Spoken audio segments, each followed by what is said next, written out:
36, last lesson of the chapter. Friday is the end of the first 12 weeks of school, so grades are due, and yeah, I probably have a lot of tests and stuff going on this week. Yeah. Okay, we're gonna do some applications now. We're gonna do some interest problems. Okay, and I had this whole way of like developing each one, but we just don't have time to do that, and I always run out, so I'm going to try not to do that this time. All right, so we have some different formulas for interest, and I end up giving them to you, which I haven't always done that, but I give you these interest formulas so you don't have to memorize them. Some of them you know already, okay? So first of all, there's simple interest. Simple interest. And simple interest is very simple. So here's simple interest. The amount is equal to P times 1 plus N times R. Okay, and we don't use this a lot. This isn't even exponential.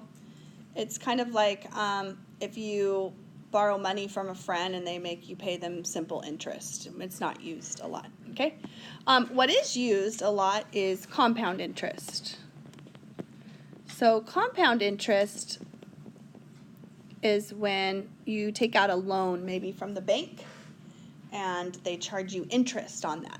My kids asked me about this the other day. They're like, Mom, is it true that if I borrow like $10 from my friend, he can charge me $12 at the end? I'm like, yes, it's called interest. And he was like shocked by that. Like, how is that even fair?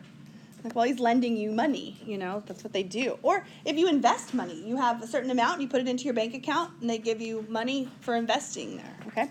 All right, and that would be A equals P 1 plus R to the N. Okay, that's compound interest. And I don't know if you know what all these things mean, but P is the principal. That's your initial amount.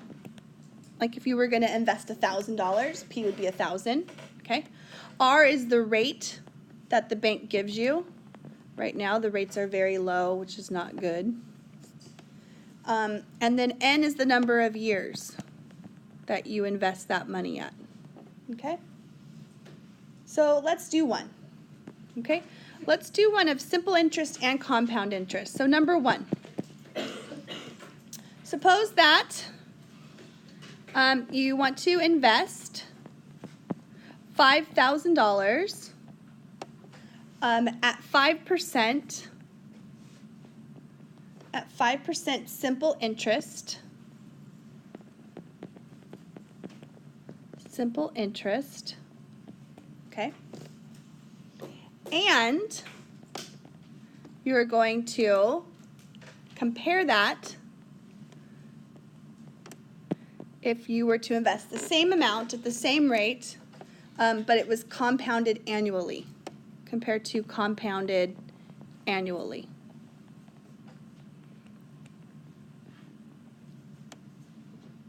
And we're going to do this for 10 years. Okay? For 10 years. So you're going to invest $5,000 at 5% for simple interest, and we're going to compare that to compounded annually for 10 years. So we're going to use both of the formulas, okay? So SI, simple interest, the amount would be $5,000 is your principal. Okay, so we're going to use that formula up there. And then it's 1 plus N times R. So 1 plus N is the number of years. So that would be 10.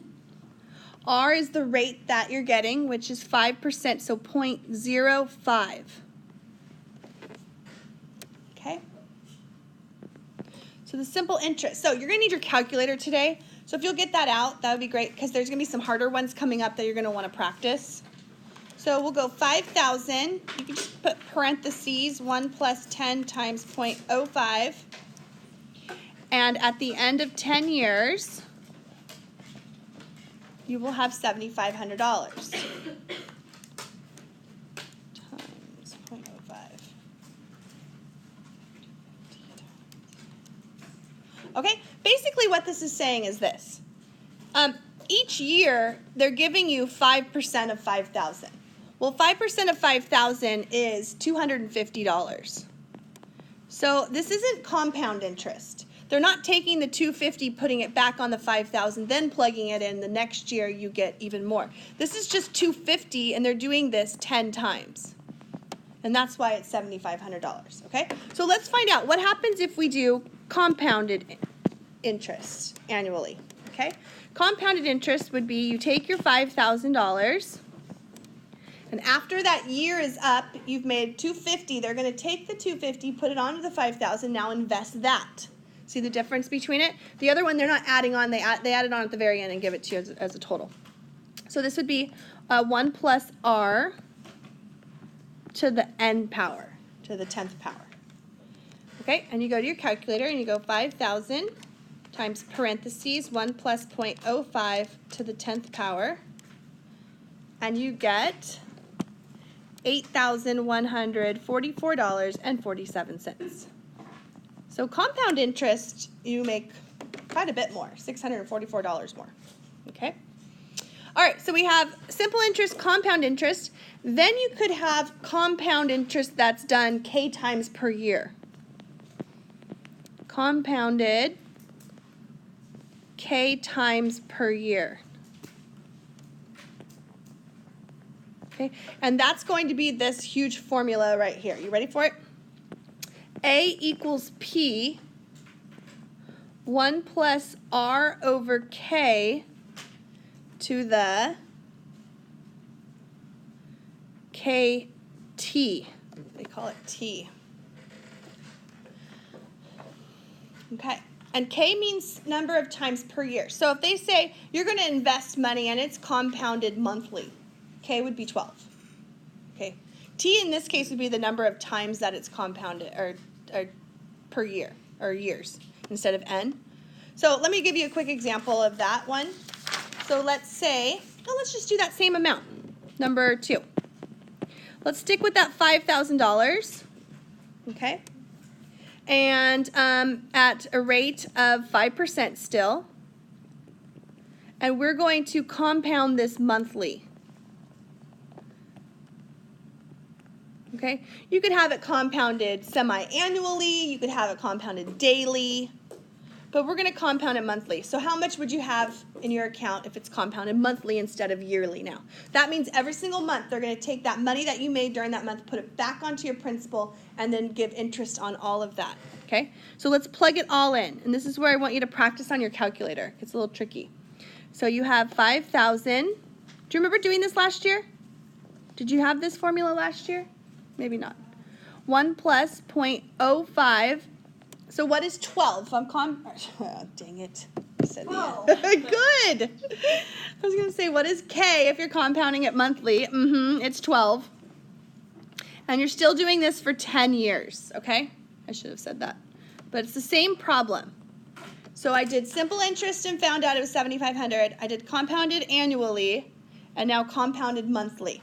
So you go to your calculator, and if you have an old calculator, when you do the caret, you're going to need to put parentheses around 12 times 10. So try it though. 5,000, 1 plus 0.05 divided by 12 to the 12 times 10. And they're not going to be, you're not going to get like $20,000. It's going to be pretty close. Where did you get 10 from? Oh, it's for 10 years still. Yeah, I should have mentioned that. It's for 10 years just like the other two were. And so what you end up getting if you compound it monthly is $8,235.05. And round to 2 decimal places because this is money. Okay, so you make more, right? The more compounds, the more money that you're going to make. Yeah? You said you needed to put in parentheses. What? Yeah, do you have an older calculator? Like, Yeah. Does it give you the caret? Yeah. When you do the caret, you'll put parentheses 12 times 10.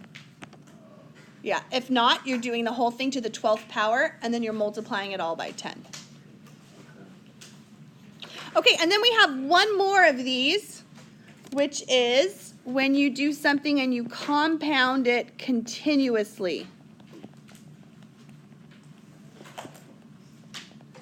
Compounded continuously. This one you'll recognize. It's called PERT. A equals P E to the RT. Okay, so it's not done monthly or daily, it's done continuously. That's the key word here. Compounded continuously is PERT. And it's such a simple formula. It's way more simpler than the last one, this 1 plus r over k to the kt. This is just easy, it's PERT. So let's do the exact same problem one more time.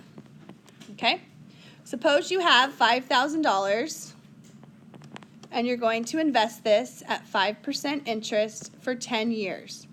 But now you're going to do this compounded continuously, CC. Compounded continuously.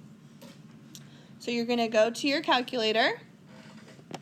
A equals 5,000 e to the, don't add a 1 to the r, and it's not 1 plus r, it's just r.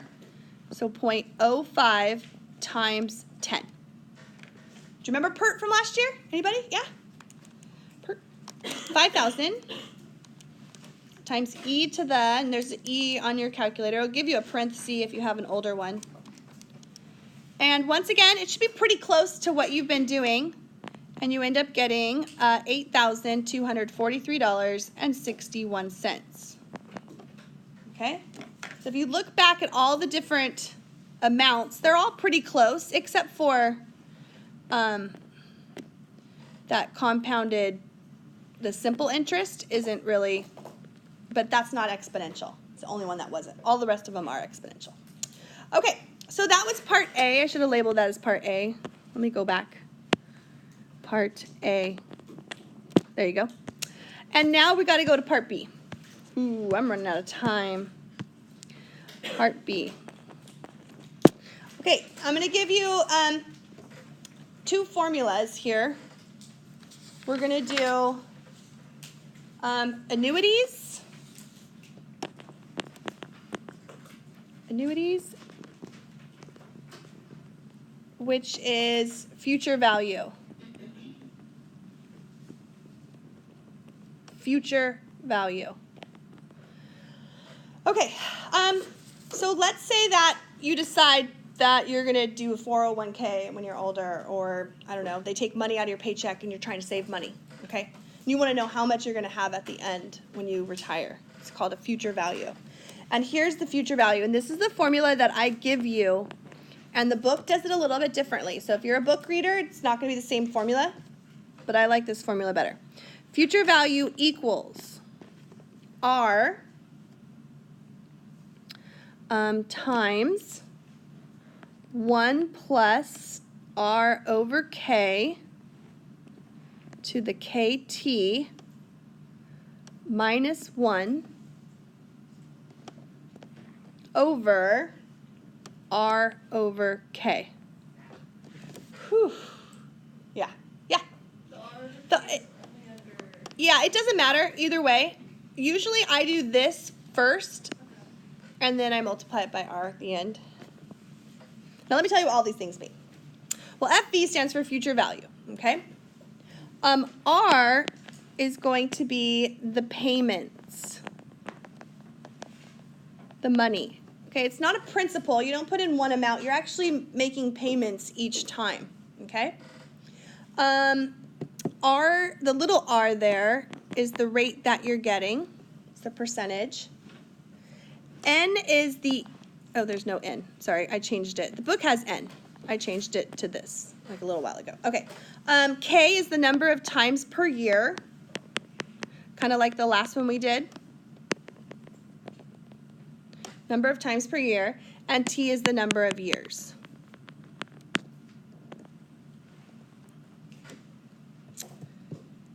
All right. So let's do one. What number are we on? 4? 5? 4? 4. Okay. It says here that it's called the end quarter year. Emily makes $500 payments into a mutual fund. Okay? So here's Emily, good old Emily. And she makes $500 payments, 7 minutes, into a mutual fund. Okay, so it's not like a principal amount where she puts the money in and then she walks away. She's making these payments all the time, every quarter, okay? Now, I'll write that down just a minute. The investments, that spells investments, are earning her 7.88% annual interest compounded quarterly. Okay, they call it annual interest, but it's compounded quarterly.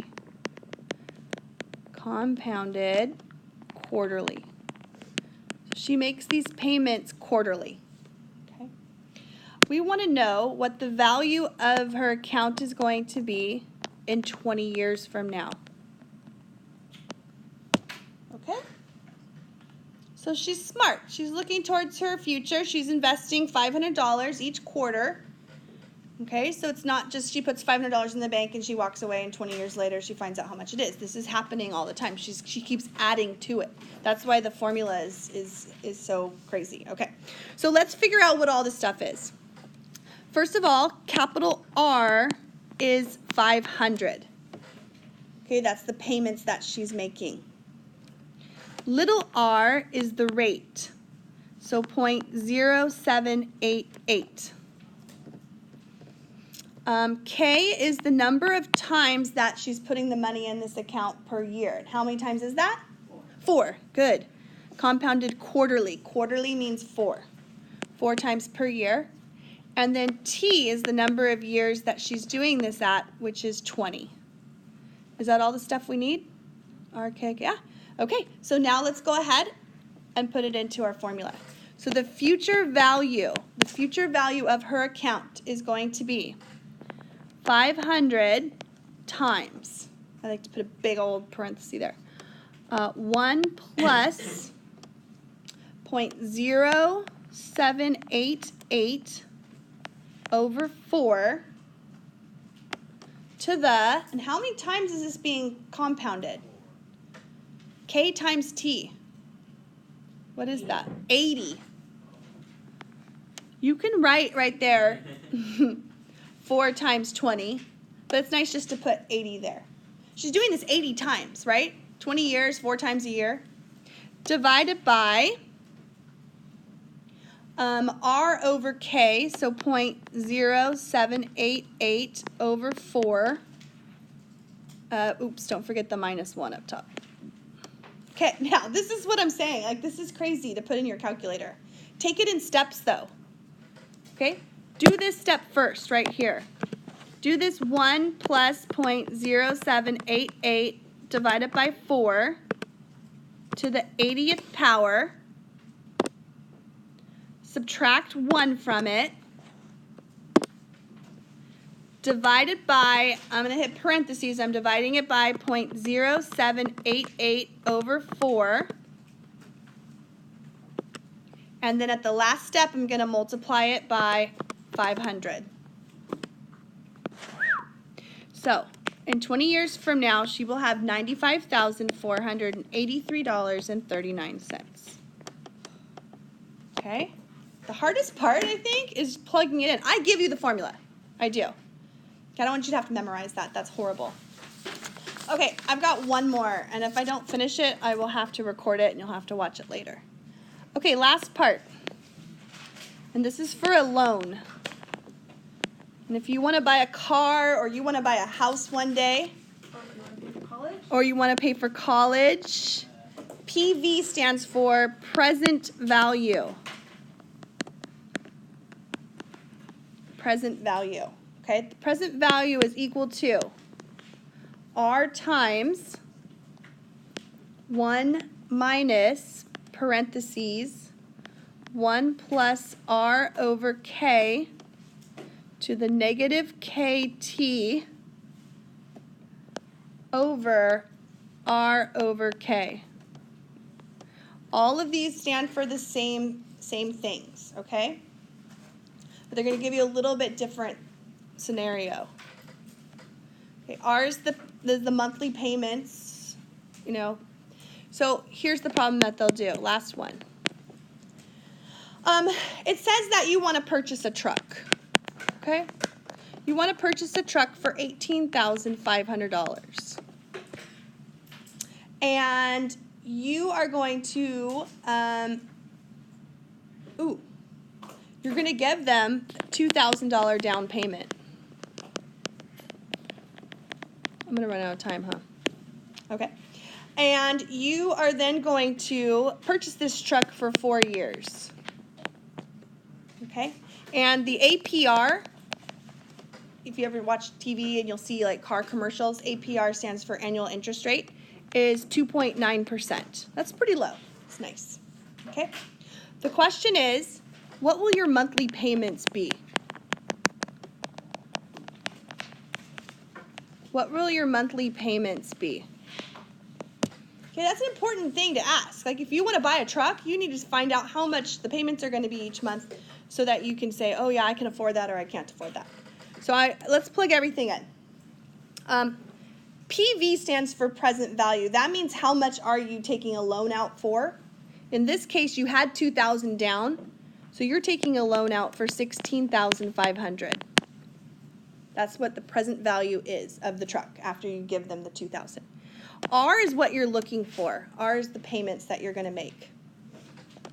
And we're going to go 1 minus, parentheses, 1 plus R over K, 0.029.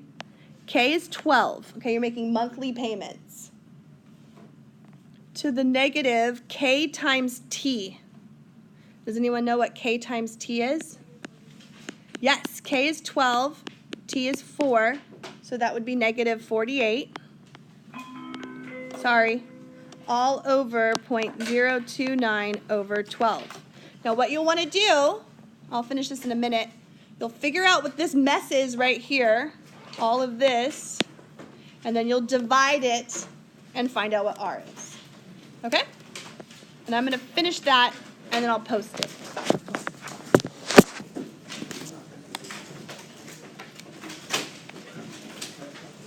All right, plug in 1 minus 1 plus 0.029 over 12. And that is to the negative 48.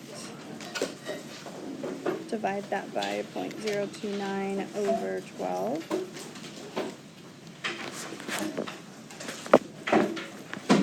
Okay, so then you have 16,500 equals R times 45.269. And then solve for R by doing 16,500 divided by the answer. Looks like I'm talking to myself, but I'm not. Your monthly payments would be $364.49. Done.